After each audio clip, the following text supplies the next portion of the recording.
تمام تعریفیں اللہ تبارک و تعالیٰ کے لیے ہیں۔ تمام تعریفیں اس اللہ کے لیے ہیں جس نے قلم کے ذریعے علم سکھایا، انسان کو وہ چیزیں بھی سکھائیں جن کا اسے علم نہیں تھا۔ میں تمام نعمتوں اور عنایتوں پر اسی کی حمد خوانی کرتا ہوں۔ اس نے جو بھی ہم پر فضل و کرم کیا اس پر اس کا شکریہ ادا کرتا ہوں۔ میں گواہی دیتا ہوں کہ اللہ کے سوا کوئی معبود برحق نہیں، اس کا کوئی شریک نہیں، اور یہ بھی گواہی دیتا ہوں کہ جناب محمد صلی اللہ علیہ وسلم خاتم الانبیاء والرسل ہیں۔ اللہ تعالیٰ نے آپ کو تمام مخلوقات کے درمیان چنا اور آپ کو عرب و عجم سب کے لیے رحمت بنا کر بھیجا۔ آپ نے پیغام پہنچا دیا، امانت ادا کر دی، امت کی خیر خواہی فرمائی اور کما حقہ جہاد بھی کیا، یہاں تک کہ آپ کو موت آ گئی۔ اللہ تعالیٰ آپ پر، آپ کی آل، صحابہ کرام اور قیامت تک آپ کی ہدایات اور سنتوں پر چلنے والوں پر ڈھیروں رحمتیں، سلامتی، برکتیں نازل فرمائے۔ حمد و صلات کے بعد قرآن کریم سب سے سچا کلام ہے۔ اللہ کے نزدیک دین صرف اسلام ہی ہے۔ سب سے بہترین طرز زندگی محمد صلی اللہ علیہ وسلم کی زندگی ہے۔ اللہ تعالیٰ کا فرمان ہے، لوگو اپنے رب سے ڈرو اور اس دن کا خوف کرو جس دن باپ اپنے بیٹے کو کوئی فائدہ نہیں پہنچا سکے گا اور نہ ہی کوئی بیٹا اپنے باپ کو ذرہ برابر بھی نفع پہنچا سکے گا۔ بے شک اللہ کا وعدہ سچا ہے، تمہیں دنیا کی زندگی دھوکے میں نہ ڈال دے اور نہ ہی دھوکے باز شیطان تمہیں دھوکے میں ڈال دے۔ اللہ کے بندو، اللہ تعالیٰ نے انسان کو اس سرزمین پر اپنا خلیفہ بنانے کے لیے چن لیا ہے اور انسان کو علم سکھایا اور اس علم کے مطابق عمل کا مکلف بنایا۔ نیز انسان کو عقل سے نوازا اور اس عقل کی بنیاد پر اسے مخاطب بھی کیا۔ اللہ تعالیٰ کا فرمان ہے، اور جب تیرے رب نے فرشتوں سے کہا میں زمین میں خلیفہ بنانے والا ہوں، تو انہوں نے کہا ایسے شخص کو کیوں پیدا کرنا چاہتے ہیں جو زمین میں فساد مچائے اور خون خرابہ کرے، اور ہم تو تسبیح، حمد اور پاکیزگی بیان کرنے والے ہیں۔ اللہ تعالیٰ نے فرمایا جو میں جانتا ہوں تم نہیں جانتے۔ اس کے بعد اللہ تعالیٰ نے یہ بھی بتایا کہ علم کی وجہ سے انسان کو فضیلت اور اعجاز ملا ہے۔ اللہ تعالیٰ کا فرمان ہے، اور اللہ تعالیٰ نے آدم کو تمام نام سکھا دیا، پھر ان چیزوں کو فرشتوں کے سامنے پیش کیا اور فرمایا اگر تم سچے ہو تو ان چیزوں کے نام بتاؤ۔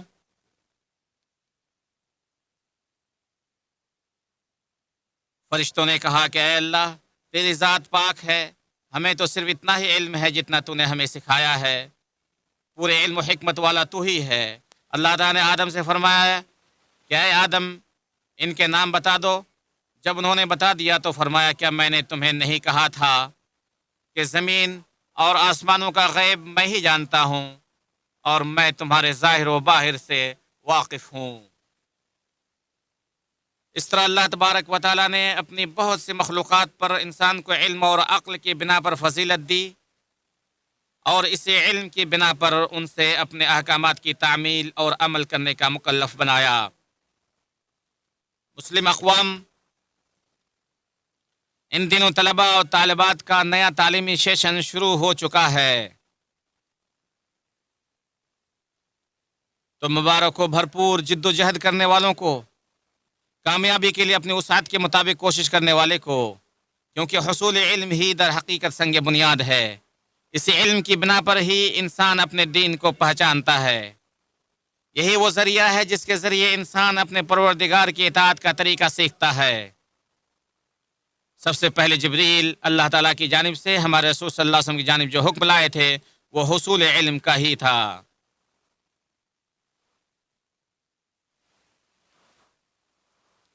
نہیں، سب سے پہلے نازل ہونے والی آیت بھی اقرا ہی تھی۔ عائشہ رضی اللہ عنہ کہتی ہیں کہ رسول اللہ صلی اللہ علیہ وسلم پر وحی کا آغاز سچے خوابوں سے ہوا۔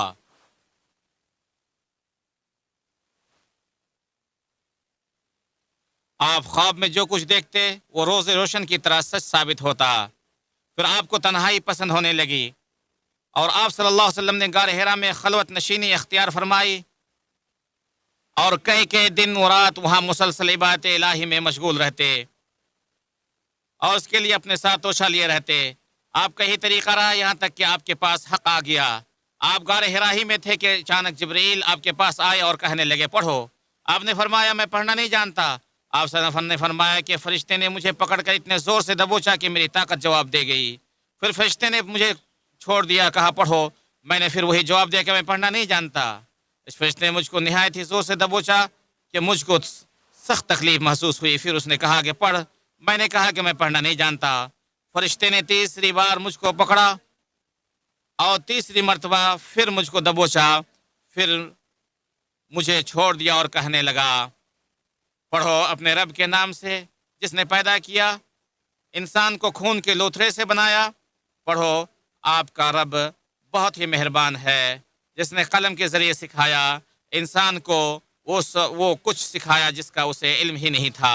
اللہ کے بندو، قرآن نے تعلیم کی ترغیب دلائی ہے، بلکہ اللہ تعالیٰ نے اپنے نبی صلی اللہ علیہ وسلم کو علم کے علاوہ کسی بھی چیز میں زیادتی کی دعا کرنے کا حکم نہیں دیا۔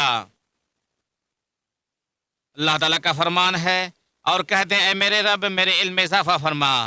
اور علماء اکرام کا مقام مرتبہ واضح کرتے ہوئے فرمایا اللہ سے اس کے وہی بندے ڈرتے ہیں جو علم والے ہیں۔ نیز اللہ تعالیٰ نے وحدانیت الہی کی گواہی کے سلسلے میں علماء اکرام کو اپنے اور فرشتوں کے ساتھ ذکر فرمایا اور فرمایا اللہ تعالیٰ فرشتے اور اہل علم اس بات کی گواہی دیتے ہیں کہ اللہ کے سوا کوئی معبود برحق نہیں، وہ عدل کو قائم رکھنے والا ہے، اس غالب اور حکمت والے کے سوا کوئی عبادت کے لائق نہیں۔ مزید بنا اس کی شان مزید آیا کرتے فرمایا کہہ دیں کیا جو لوگ جانتے ہیں اور جو نہیں جانتے برابر ہو سکتے ہیں، اور لوگوں کو اہل علم کی جانب رجوع کرنے کی تلقین کرتے ہوئے فرمایا بس تم اہل علم سے پوچھو اگر تم نہیں جانتے۔ بلکہ حصول علم کے لیے رسول اللہ صلی اللہ علیہ وسلم نے بھی ترغیب دلائی اور بتلایا کہ علم در حقیقت خیر کی علامت ہے۔ آپ صلی اللہ علیہ وسلم کا فرمان ہے اللہ تعالیٰ جس شخص کے ساتھ بھلائی کا ارادہ فرما لے تو اسے دین کی سمجھ عطا فرماتا ہے۔ نیز آپ صلی اللہ علیہ وسلم کا یہ بھی فرمان ہے جو شخص حصول علم کا راستہ اپناتا ہے تو اس کے لیے اس کی وجہ سے جنت کا راستہ آسان فرما دیتا ہے۔ اس لیے آپ سب بھی حصول علم کے لیے وقت نکالیں، اپنے بچوں کو حصول علم کی ترغیب دلائیں، کیونکہ تربیت کے لیے علم مفید ترین ذریعہ ہے، تزکیہ نفس کا یقینی راستہ ہے۔ علم ہی انسان کو فتنوں سے تحفظ دیتا ہے، مشکل حالات میں ثابت قدمی کا باعث بنتا ہے، مصیبت کے وقت میں دلاسا دیتا ہے۔ حصول علم بہت بڑی نیکی ہے اور بلند درجات کا حامل ہے۔ مسلم اقوام اللہ تعالیٰ جس شخص کے ساتھ بھلائی کا ارادہ فرما لے تو اسے دین کی سمجھ عطا کرتا ہے۔ دور جاہلیت کے اچھے افراد اسلام میں بھی اچھے ہو سکتے ہیں اگر وہ دین سیکھ لے، اور علماء انبیاء کے وارث ہیں۔ تعلیم و تعلم سے جڑا رہنا ابدی اور سرمدی نیکیوں میں سے ہیں۔ یہ مصروفیت مرنے کے بعد صدقہ جاریہ بن جاتی ہے اور مسلسل ثواب کا ذریعہ بنتی ہے۔ ابو ہریرہ سے مروی ہے کہ رسول اللہ صلی اللہ علیہ وسلم نے فرمایا جب انسان فوت ہو جاتا ہے تو اس کے 3 اعمال کے علاوہ سب منقطع ہو جاتے ہیں: صدقہ جاریہ، علم جس سے لوگ مستفید ہوتے رہیں، نیک اولاد جو اس کے لیے دعا کریں۔ لیکن علم حاصل کرنے کے لیے صبر، وقت، محنت، جافشانی اور قربانی کی ضرورت ہوتی ہے، کیونکہ محنت کے بقدر رفعت ملتی ہے۔ طلباء کو اخلاص نیت، پختہ عزم اور تزکیہ نفس کی ضرورت ہوتی ہے، جبکہ رکاوٹوں اور دیگر حائل ہونے والی چیزوں سے بچنا ضروری ہوتا ہے، کیونکہ بستر پر پڑے رہنے والا بلندیوں کو نہیں ہو سکتا۔ اللہ تعالیٰ کا فرمان ہے مسلمانوں کو یہ نہیں چاہیے کہ سب کے سب نکل کھڑے ہوں، سو ایسا کیوں نہ کیا جائے کہ ان کی ہر بڑی جماعت میں سے ایک چھوٹی سی جماعت جایا کرے تاکہ وہ دین کی سمجھ بوجھ حاصل کریں، اور یہ لوگ اپنی قوم کو جب ان کے پاس آئیں تو ڈرائیں تاکہ وہ ڈر جائیں۔ طلباء کو شرعی آداب اپنانے کی بھی ضرورت ہوتی ہے تاکہ طلباء دوسروں کے لیے عملی نمونہ اور اچھی مثال بن کر سامنے آئیں اور دین اسلام کے پیغام آگے پہنچانے کے قابل بنے، نیز امت کے بہترین لوگوں میں شمار ہوں۔ نبی صلی اللہ علیہ وسلم سے صحیح ثابت ہے کہ آپ نے فرمایا اس علم کو ہر جانے والے سے بہترین لوگ حاصل کریں گے۔ وہ اس دین سے گلوکاروں کی تحریف، باطل لوگوں کے اعتراضات، اور جاہلوں کی تعویلیں مٹائیں گے۔ ان تمام تفصیلات کے بعد اللہ کے بندو، تمام کے تمام مفید علوم شرعی لحاظ سے جائز ہیں، چاہے ان علوم کا ماخذ قرآن و سنت ہو، جیسے کہ عقیدہ، تفسیر، حدیث، فقہ اور دیگر دینی علوم، یا چاہے ان علوم کا ماخذ زندگی میں حاصل ہونے والے تجربات اور مشاہدات ہوں، جیسے کہ طبی علوم، حیاتیات اور انجینئرنگ وغیرہ۔ چنانچہ اگر کوئی شخص ان علوم کو حاصل کرتے ہوئے بھی اپنی نیت خالص رکھے تو مجھے اللہ تعالیٰ سے امید ہے کہ وہ بھی نبی صلی اللہ علیہ وسلم کے اس فرمان میں شامل ہوگا۔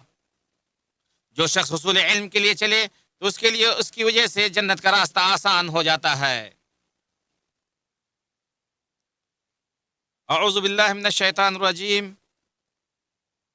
وہی وہ ذات ہے جس نے امین میں رسول بھیجا جو اللہ تعالیٰ کی آیات تلاوت کرتے ہیں اور انہیں پاک کرتے ہیں اور حکمت اور کتاب کی بات سکھاتے ہیں، جبکہ اس سے پہلے یہ لوگ واضح گمراہی میں تھے، اور اس کے بعد جو آئے